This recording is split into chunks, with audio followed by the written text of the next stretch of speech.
Okay, so I'm also gonna go more into depth about martial arts and stuff.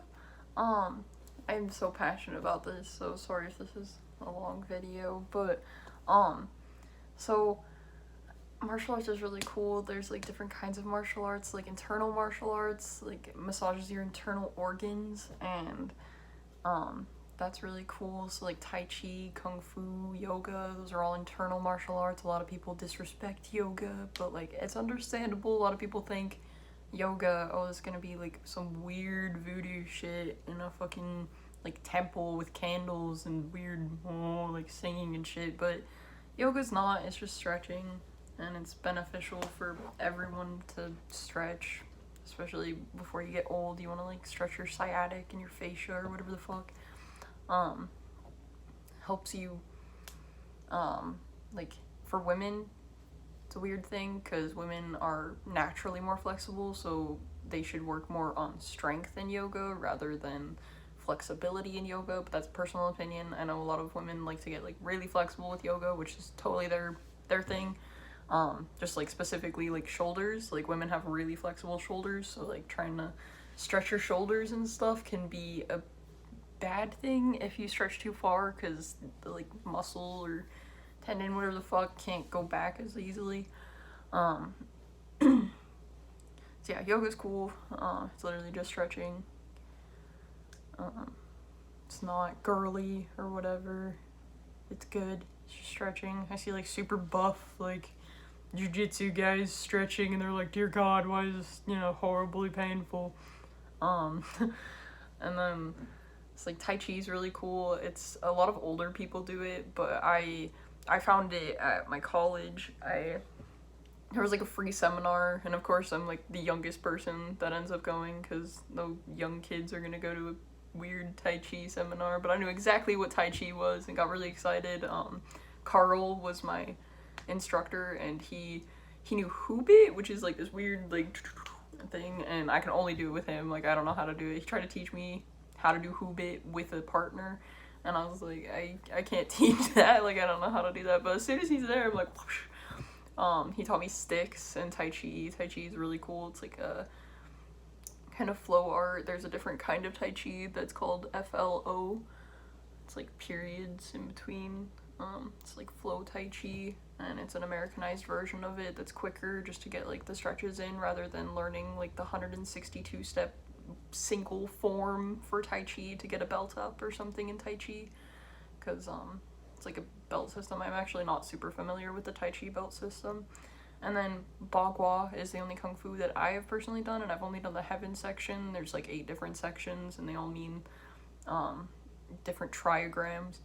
Like so like there's heaven, on the opposite side is earth, and there's like fire, water, mountain, lake. Like on the opposite sides. It's just the what is it called? It's like the 8 something trigram. It's a trigram, and it's a Chinese trigram for Bagua or Kung Fu. But anyway, so the heaven section is really cool. We learned a lot of like different stretches, and not stretches, but like moving stretches, I guess, dynamic stretches. I'm really interested in learning the fire section from Robert J. Arnold. He's my instructor's instructor. He lives over in Taiwan with his family, so that's super cool. But yeah, I want to learn the fire section from him because the fire section is kicks. So and a lot of kung fu, they do a lot of arm kind of stuff. Like we did arm and leg conditioning in Bagua in the heaven section. So like you like literally hit each other's arms and like legs, and you get little tiny fractures. Like martial arts is super weird. You get tiny fractures that build up, like they re-heal, and it makes your like bones stronger. Like it's just tiny, like little tiny fractures, but it's called like bone conditioning or leg or arm conditioning or whatever you want to do. You can do hand conditioning. A lot of people do like you start off with like something lighter, like rice or something, and you just stick your hands in it, and then you go to like sand, or then you can go to gravel, and it's hand conditioning. Some people do like push-ups on like cement stairs or something. Kung Fu is really cool. So it's getting to like external arts. So those are the three internal arts: Tai Chi, yoga, and like martial or kung fu. The Bagua is the only kung fu I've personally learned, but I want to tell you one more about like Pigua and Baji. Sounds so freaking cool. So Pigua is whipping hands, and it's a certain kind of kung fu, and Baji is like a close contact, like elevator kind of kung fu.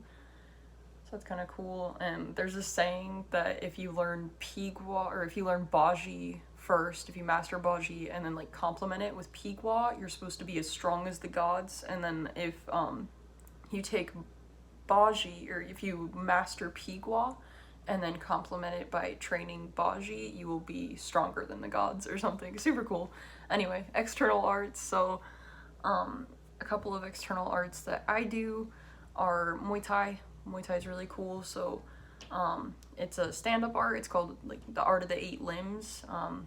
The lotus is the flower symbol for Muay Thai. It has to do with like bringing a flower out of the mud, because that's how the lotus flower is brought up. Because I'm not super familiar with it, but Muay Thai is really cool, and I respect the art a lot. We bow onto the mat before we go on, which is very common in a lot of arts. Like in Taekwondo, we did that too.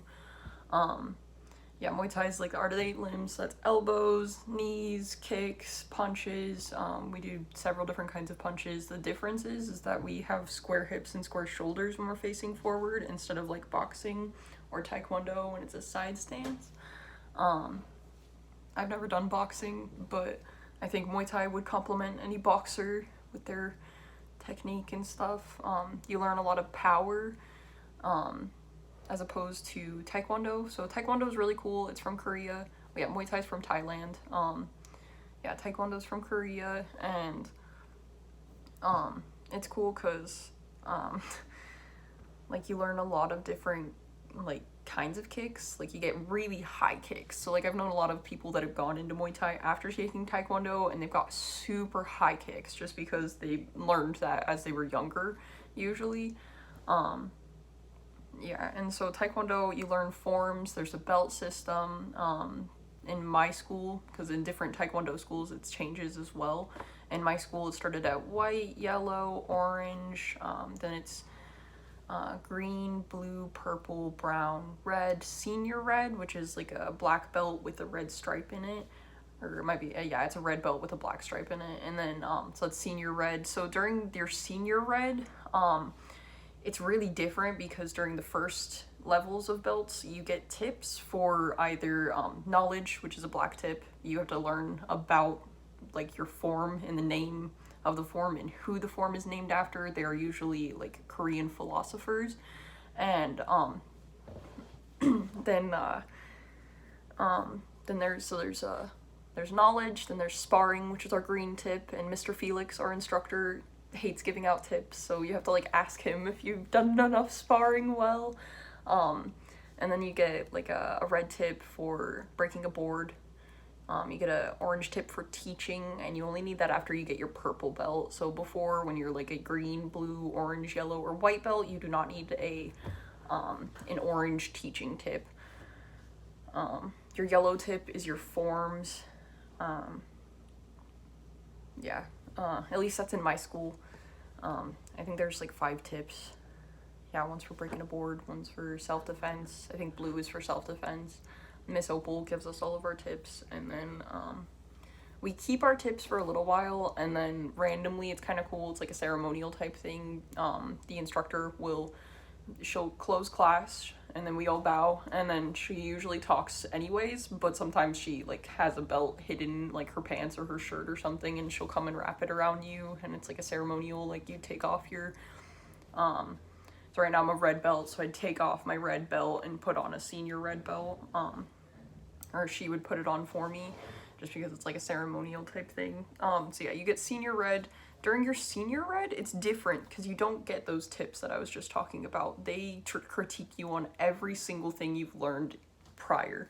And so then that takes about 6 months. You have your senior red belt for like 6 months to like a year, 2 years, and then you get a black belt test, which, so that whole period of time you're a senior red belt, you are working toward testing for your black belt. And the black belt's really, you know, the test is really cool because you learn literally everything that you have learned. They don't just throw you into something that you've never done before. It's like, you know, sometimes they're crazy. Sometimes, like my Miss Opal, her second degree in black belt, or her second degree in Taekwondo, so it's like a black belt, but like the second degree of black belt, she had to like kick a apple off the top of her best friend's head because they picked someone that they knew that she liked, so she didn't want to hit him in the head, so she had to do it perfectly, just so she didn't hit her friend in the head. But kind of a weird, you know, sometimes it's weird, but like for your first black belt test at my school, we do our sparring. We have like, it's like kind of a Shark Tank round is what we call it in like jiu-jitsu, where like 5 different people just nonstop, like, or you get like a 1 water break for like 30 seconds. They nonstop spar you. And you've got like different belts and stuff, and I got punched in the face as like an orange belt because these 2 black belts were getting their black belt, or these 2 senior red belts were testing for their black belts, and I was like, I want to spar, heck yeah, let me spar during the black belt test. And so I like, I like punched the black belt in his face, and he got so angry. Or like senior red belt, his name's Seth. He got so angry. Oh my gosh. I like saw it in his eyes and was like, oh gosh, little scary. Sorry, I punched you in the face. But it's fun. But yeah, so you do sparring, and then you do a board break in front of everyone, and I believe it's a real board instead of like our plastic board breaks that we've done since we were white belts. But as a black belt, you have to break actual like wooden boards, which of course different schools are gonna do that different. Some schools straight up only do wooden boards, which is super cool. But yeah, then you do your self-defense. It's like a self-defense Shark Tank round kind of, where like 8 different people are coming at you with different like pushes or things like that, or like trying to strangle you in like a rear naked choke or something, and you've been taught how to get out of all of these. Yeah, and then you like earn your black belt, and then you can continue with the forms and every like the same kind of thing that we've been doing. You can get your second degree, or up to, I believe, 6th or 8th degree in Taekwondo is like the highest. Jiu-jitsu is different. It's really cool. I'm actually going to talk about Krav Maga first. Krav Maga is from Israel. In Israel, they actually, it's kind of cool, they mandatorily, like I'm never for mandatory martial arts because I feel like it should be something enjoyed, but it's kind of cool in Israel because they're such a like a attacked country. They have every single one of their citizens, when they're 18, they have to learn Krav Maga in the military for 2 years. And that's a mandatory thing just so their country can like stay safe, or safe-ish, you know, like protected. And yeah, so that's kind of cool. But yeah, we learn it, and we're still working on my level 1, so then I can start working on level 2 stuff. It's been about like 3 years. It takes a while with Krav Maga just because you have to like really repetitiously know all the like wrist grabs, trying to get out of stuff, like break falls, gun disarms, knife disarms. Those are the kind of cool stuff that I like to do in Krav Maga, is the gun and knife disarms. Knife disarms are really difficult and scary just because it's a fucking knife, but gun disarms are really helpful. You learn them from like the forehead, the side of the head, the back. Like the back is like I think level 2 or 3, which I haven't learned, but there's a bunch of different like cool stuff, and you get to like help with your fellow peers and stuff. Help them like reach their next level or whatever too, because I was working with my friend that's a level 2, and she was doing some crazy knife disarm, and she just did it on me, and I like don't even know how she did it, but like she ended up having like my arm like this, and like I don't know, some of it's not as applicable, but like it is when you get into certain situations. So like with Krav Maga, we learned a lot of break falls, which is super helpful for longboarding.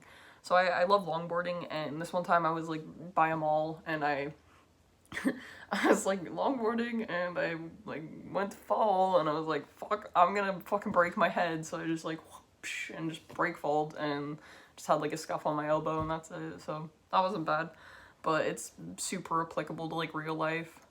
Someone was telling me that they did like a break fall off their motorcycle going like 50 miles an hour, and not a break fall, but they did like a tuck and roll. and they just like stood up on their feet and were like completely fine, and their motorcycle was totaled. So that's crazy. Jiu-jitsu is really cool. So yeah, jiu-jitsu and Muay Thai have become kind of my favorites, and Bagua is like my heart and soul. Definitely love the heck out of that. Kinjitsu and bow staff are fun too. They're like hand weapons. And then rope dart is my favorite. It has a bunch of different names, like meteor hammer. It's a flexible weapon like nunchucks. But yeah, so jiu-jitsu is fun. So there's a belting system in jiu-jitsu as well, which I'm not familiar with the kids class jiu-jitsu belting system, but the adults class is white. You get 4 stripes, 4 tips, or I think it's stripes in jiu-jitsu instead of tips like taekwondo. But you get 4 stripes, and I am a 1 stripe white belt in jiu-jitsu. It takes a really long time to get anywhere in jiu-jitsu. So like how I was telling you about the black belt in taekwondo, most people like that do kempo or anything, you know, like aikido. I think aikido is the same. I don't know. Those like belting art, like karate, those kinds of things. They equal, like it's kind of an equivalent. Blue belt in jiu-jitsu, which is above white belt, is kind of an equivalent to most black belts in other arts. Just because it takes like usually a minimum of a year to get a blue belt in jiu-jitsu. Usually it's like 2 years, a year and a half I think was like the least, like the shortest amount of time it's taken for one of the kids at my school to get a blue belt.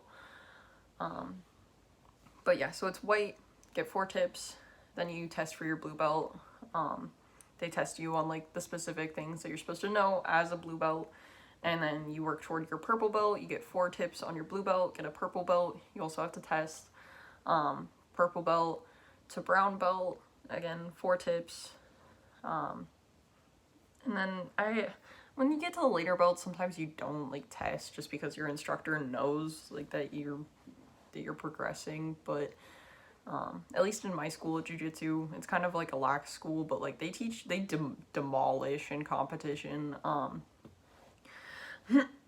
Yeah, that is Newborn Cascal. That is my Muay Thai and jiu-jitsu gym. They're a super good gym. Yeah, jiu-jitsu's cool. So yeah, it's white, blue, purple, brown, black. There's 6 levels, no, 8 levels of black belt in jiu-jitsu, I believe. And then the 9th one is a red belt, which is the top in jiu-jitsu. This red belt is the highest rank you can have.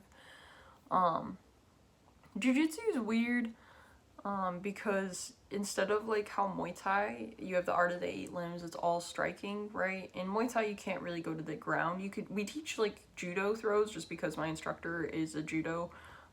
He's a brown belt in judo, or back when he was training, he earned a brown belt, but he wasn't really interested in going any further because he's got Muay Thai and stuff. But yeah, so so the difference between like Muay Thai and Jiu-Jitsu is really prevalent because I don't know, I started in Taekwondo, right? So I started doing Jiu-Jitsu and kept going back to my like, you know, ready stance. But in Jiu-Jitsu, it's grappling, so you want to keep your hands like down tight, keep going submissions. The like goal of Jiu-Jitsu is to get to the back or mount, which is a top position, or like around the back where you're like cradling someone and then you get them in like a choke hold, like a rear naked choke, or I don't know, there's a bunch of different chokes. But again, I'm a 1 stripe white belt, so I don't know, like a paper cutter or a guillotine or whatever. Guillotine something different, which like in my brain I'm thinking what it looks like, and it's probably really different. Something funny about jiu-jitsu is that like it takes a really long time to remember anything in jiu-jitsu, just because I don't know, it's like you're there and you're rolling and it's just like a fumbling like mess. It's like I don't know where I'm at, and then suddenly you're dying, like someone's breaking your arm and you're like, please stop. Calf slicers are really cool, bicep slicers are really cool. It's a really good, jiu-jitsu is really good for like women wanting to learn something against like a sexual assailant, just because you can get up and out of any sort of like situation, which I don't know if I mentioned that. I think all women should take self-defense. I honestly think all like kids, boys, girls, men, they should all take martial arts. Of course, I am not a communist, so I don't want to like force that, but yeah, no, I think that people should. It's like super beneficial toward your confidence. It helps with anxiety and depression. Yeah, it helps teach you self-discipline and self-respect and respect for others, which is really good. And yeah, jujitsu is super cool. There's a lot of memes pages that are really funny about jujitsu, and none of my friends understand what I'm talking about, but they're funny. Yeah. So yeah, Kenjutsu is really cool. It's a Japanese sword fighting style, and Mr. Felix, my Taekwondo instructor, after we do sparring on Tuesdays, he'll have a Kenjutsu class for whoever wants to stay, and that's really cool. Yeah, you just use like a shinai sword, which is like a bamboo sword, and it's actually right there. A little, I don't know, it's a little like white. Suba, I believe is what that's called in Japanese. Anyway, Suba's not the right word. I can't think of it. Anyway, Kenjutsu is cool. Bow staff is super cool too. Our Kung Fu instructor taught us bow staff, and he also taught me rope dart. I was the only student he was teaching that, which was super cool.